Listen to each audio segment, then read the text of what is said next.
ভাই কেমন আছেন? ওয়ালাইকুম সালাম, ভালো আছি। আসলে ভাই আমি চাঁদপুর থেকে আসছি আপনার সাথে দেখা করার জন্য। হ্যাঁ তো আপনাদের টিকটকে অনেক ফেমাস ভাই। হ্যাঁ, তো আপনি টিকটক থেকে কয় টাকা ইনকাম করেন? আমি টিকটকের থেকে 20 লাখ টাকা। এটা কি মাসিক? আরে ভাই, এটা একটা কথা বলেন না, মাসিক আবার 20 লাখ টাকা ইনকাম হয়? তাহলে এটা ডেলি ডেলি। আরে এরা কারা, 20 লাখ টাকা income। হ্যাঁ, কোত্থেকে এলো এরা? আপনার খরচ ডেলি খরচ কত ভাই? আমার দৈনিক খরচ ধরেন 4 থেকে 5 লাখ টাকা দৈনিক খরচ। আমি তো 2 লাখ টাকা তো আমি ফকির মিসকিনদেরকেই দিই।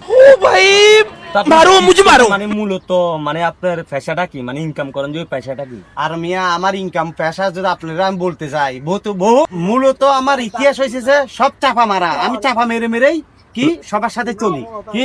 হ্যাঁ, এটাই মুরব্বি মুরব্বি মুরব্বি